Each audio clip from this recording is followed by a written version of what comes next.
नमस्ते सभी दर्शकों को मेरे तरफ से। मेरा नाम काव्या है और मैं कोडरमा से हूँ और मेरी स्टडी अभी ग्रेजुएशन चल रहा है। तो मैंने आचार्य जी से मेरी पहली मुलाकात यूट्यूब से हुई।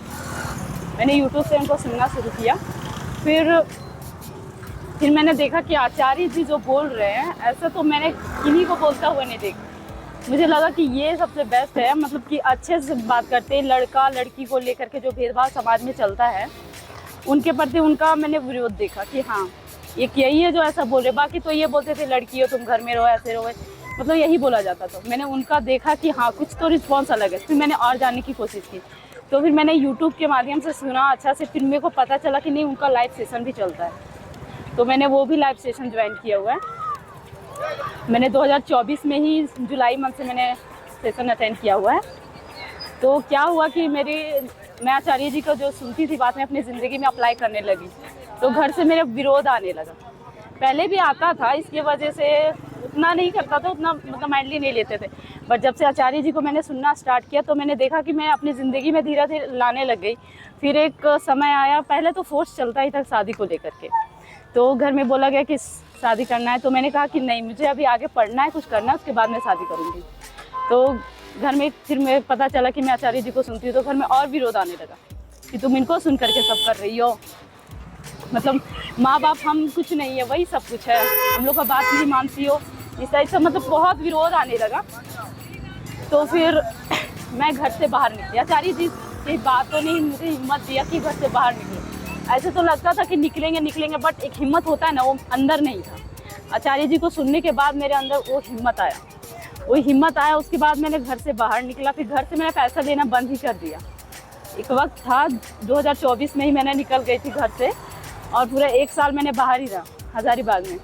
मैं वहीं पे अपना ग्रेजुएशन का मतलब जो होता ट्यूशन वगैरह वो करती थी। कॉलेज मेरा तो कोडरमा में ही था। तो वहाँ से फिर मैंने पैसा लेना स्टार्ट कर दिया। तो मैंने एक चीज़ देखा कि लड़की लोग अगर डिपेंड हो सकती है ना खुद पे, तो उसे कोई परेशान नहीं कर सकता। तो मैं घर से पैसा वगैरह कुछ नहीं लेती थी, तो मैं बाहर ही रहती थी फिलहाल। तो मेरे मम्मी पापा भी मतलब थोड़ा बहुत देखे कि हाँ थोड़ा पॉजिटिव चेंज आ रहा है। लेकिन हाँ शादी को लेकर फोर्स आता था घर पे हमेशा कि तुम साथ। बट मुझे पहले लगता था कि शादी मतलब किया जा नहीं, लेकिन आचार्य जी को मिलने से ये पता चला कि नहीं, शादी नहीं भी किया जा सकता है, लेकिन लोग फोर्स करते यही नहीं शादी करना पड़ेगा। तो मेरा एक अंदर से मेंटालिटी था कि हाँ अच्छे से पढ़ लेंगे, कर लेंगे, उसके बाद शादी करेंगे। लेकिन आचार्य जब पूरा एंड्रॉइड खोल करके बोलते कि शादी क्यों करते हैं लोग और शादी क्या है, क्यों करना चाहिए, इसका मतलब बहुत लोगों का मतलब कि बहुत आचार्य जी के पास बहुत लोग आते थे क्वेश्चन लेकर के। सब मैंने देखा अच्छे से वीडियो उनके पास शादी टॉपिक पे। तो मेरे को समझ में आया कि नहीं, शादी नहीं करना भी एक चॉइस है। बट मेरे को पहले नहीं मालूम था। ठीक है, फिर आपने ये मेरा लुक देखा ही होगा कि वॉइस कटिंग हो गया। तो फिर ये घर में बहुत विरोध आया इसके प्रति। मैंने सडनली कटा लिया कि हाँ चलो देखते हैं कटा करके। फिर मैं घर गई तो उसके बाद मैंने सोचा कि मेरे घर से तो विरोध आएगा, इसके लिए मैंने 3 दिन तक ना नहाई, कुछ की तो कैप लगा करके रखी क्योंकि किसी को मालूम नहीं पता चलेगा। तो फिर मैंने घर गया तो भाई आदमी है, गर्मी आता ही है, तो फिर बाल खुजलाने लगा। मैंने टोपी से हटाया और फिर मैंने बाल खुला। फिर पता नहीं अचानक मम्मी कहाँ से आ गई, मेरे भी ध्यान से हट गया कि हाँ मैं बाल कटाई हूँ ऐसे। तो फिर मम्मी आई फिर पीछे से और मेरे को 1-2 चाट लगा दी। तुमने क्या किया है अपने साथ, क्या की वो बाल के साथ, पूरा डांट सुनने लगा। फिर मैंने को कुछ देना पड़ा डिस्कशन। तो बोली मम्मी कि मैं जहाँ पे रहती थी ना वहाँ पे पानी में थोड़ा ख़राबी आ चुका है, तो वहाँ पे तो डॉक्टर के पास दिखाने के तो सजेस्ट दिए कि यह दवाई, तो घर से तो आप लोग पैसा देते नहीं हो, मैं उतना पैसा कहाँ से लाऊंगी, इसलिए मैंने बाल कटवा लिया। मैंने मतलब अपना एक ओपिनियन दिया ताकि मैं तो ज़्यादा मतलब कि झगड़ा उगड़ा ना करना पड़े। नहीं तो पता चला कि घर में पेरेंट्स की वजह से तो विरोध आता है, ज़्यादा जा करके भी क्या कर लोगे, इसलिए मैंने ऐसा बताया। तो फिर भी नहीं माने। तो मेरी दोस्त और है जो साथ में कटाई थी, उनका बताया फिर भी। तो मम्मी बोलती नहीं तेरे हरकतों से हम अच्छे से वाकिफ है, ठीक है, तुम्हारा कहीं ना कहीं वही गुरुजी तुम्हारे पीछे है, तुम उन्हीं के कहने पे इतना की हो। मैंने बोला नहीं मम्मी आप जाकर के पूछ भी सकती हो वहाँ पे। फिर भी नहीं मानी। वो तो जानती है कि आचार्य जी का से भूत सवार है।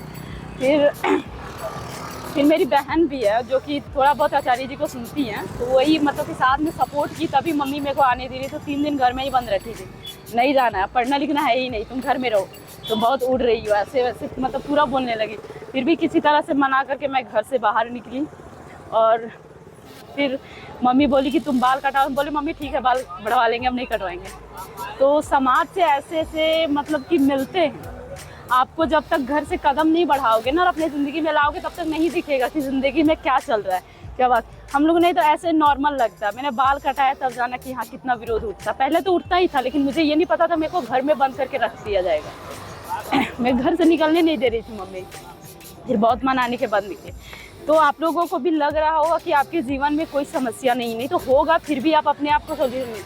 ये आचार्य जी ये जो हैं, ये बहुत अच्छे हैं, आपके हर एक सवाल का जवाब है इनके पास। मैं अगर आज आचार्य जी नहीं मिले होते और मैं नहीं सुन रही होती, तो आज मैं यहाँ खड़ा होकर के बोल भी नहीं पाती। अभी बोलने से कुछ देर पहले मेरे अंदर बहुत हिचक थी, मैं बोल नहीं पा रही थी, फिर भी मैंने हिम्मत जुटाई, और वो भी हिम्मत आचार्य जी के वजह से ही आया है। तो आप लोग भी ट्राई कीजिए, घर से बाहर निकलीजिए। ऐसे नहीं पता चलेगा कि आपके अंदर क्या कमी है जब तक आप घर से कदम नहीं उठाओगे, बाहर नहीं निकलोगे, दुनिया को नहीं देखोगे क्या है नहीं है। उसके पहले आपको कुछ नहीं पता चलेगा। ऐसे नॉर्मल लगेगा कि हाँ तो सब तो सही है, लेकिन जब तक आप घर से बाहर नहीं निकलोगे तब तक आपको नहीं समझ में आएगा। आप जो भी बात सुनते करते, उससे ये नहीं होता कि आप सुन लिए तो आप ज्ञानी होंगे, नहीं, आपके जीवन में भी वो उतरना चाहिए। अगर आपको जीवन में दिख रहा है तभी असली बदलाव, ऐसे सुनने करने से कुछ नहीं होगा। तो आचार्य जी एक कहते हैं, खास करके लड़कियों के लिए, महिलाओं के लिए, सुरक्षा नहीं मकान में, लड़की रहो उड़ान में। इसलिए मैं आप लोगों से रिक्वेस्ट कर रही हूँ, आप जितने भी मुझे सुन रहे हो, घर से बाहर निकलो। घर से बाहर निकलोगे तभी पता चलेगी आपके अंदर कितनी कमजोरियाँ हैं। घर में बैठे बैठे कुछ नहीं पता चलने वाला आप लोग को।